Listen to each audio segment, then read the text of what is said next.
Greetings, I'm Tim, welcome to our channel, and thank you for logging on as we continue our journey through the FP Journe catalog. Today, we discuss the FP Journe Octa Automatique Reserve, a timepiece 40 millimeters in diameter in platinum, combining 120-hour automatic winding power reserve, easily legible display atop a white gold dial base, and a large double-digit date for easy legibility as well as visual fascination. Now, fit comes first, and fit is fundamental, so let us get a quick wrist impression of this timepiece on my 16 centimeter circumference wrist. You'll note that the timepiece wears easily, as it's only 10.5 millimeters thick and a nicely constrained, modern, that is not undersized nor oversized, 48 millimeters across the wrist. 20 millimeters is the spacing between the lugs, and you will note that the spring bar is curved to allow the strap to pull straight down without being constrained against the case flank. The lugs are shapely and tightly downturned, so if you do have a smaller wrist, the watch blends itself around the curve of your wrist rather than standing out stridently.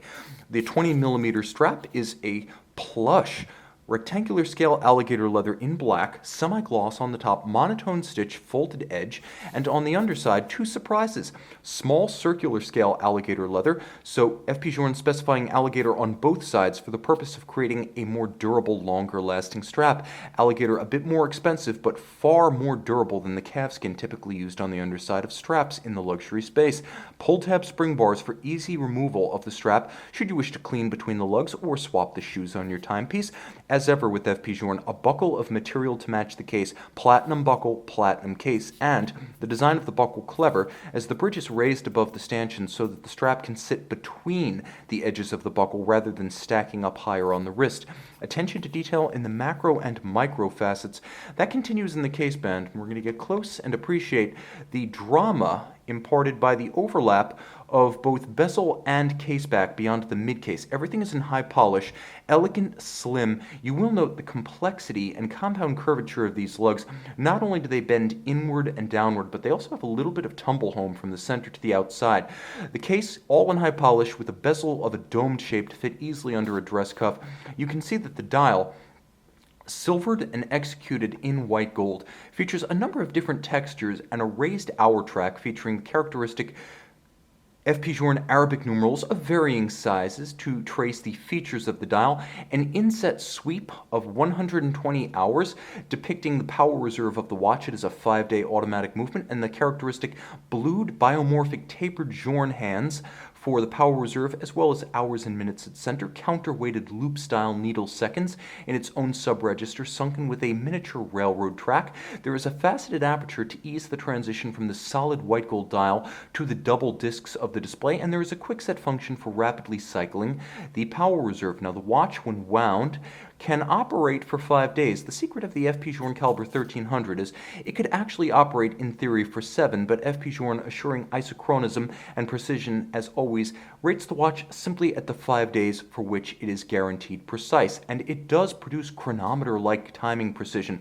Adjusted in a chronometer-like 5 positions, the watch features a free-sprung balance with variable inertia balance bolts on the balance itself, which is how this stately and traditional 21,600 vibration per hour balance achieves the same precision as well as resilience against shock that you will find on higher beat movements. This is all by virtue of a large balance with a high moment of inertia and the free-sprung architecture. Now, the timepiece features upgrades to its winding system. The 1300.3 evolution of the Caliber 1300 seen here features unidirectional winding, a heavy 22 karat gold winding mass, a smaller dead angle, so less of an arc before the rotor starts winding, and then it features the unidirectional action combined with ceramic unlubricated rotor bearings that are more efficient than traditional lubricated steel. All of these features in the interest of making the watch a more efficient winder for those of us who are desk commandos and perhaps don't move about as much as we would like during the day. The timepiece, with a panoply of fine finish, starting with black polish on the FP Journe marquee atop the 22 karat gold mass, cut on a rose lathe to create a barleycorn or grand doge cut. You could see the interlocking sweeps of that pattern, and then on the base plate, traditional Geneva waves, albeit executed with concentric circles rather than traditional linear stripes. You'll also note there is an engine-turned perlage overlapping engine turning on the base plate, as well as on higher planes of the plate. You will note different sized engine turning. Ownership of this watch pretty much demands ownership of a high-powered loop to appreciate its fine features. Black polish on all screw heads, the screw heads featuring the highest standard of finish, black polish, poly-noir, or speculaire. You will also note when I turn the watch flush to the camera, the jewel sinks, screw sinks, and the edges of the bridges start to light up. That is the mirrored anglage or chamfering applied to turn rough machined edges into works of mirrored hand-rounded art. The timepiece, easy to wear, easy to see, user-friendly, chronometer precise. Available in a variety of configurations. Learn more about this and all of the other permutations of this watch and the entire FP Journe collection on our website, govbergwatches.com.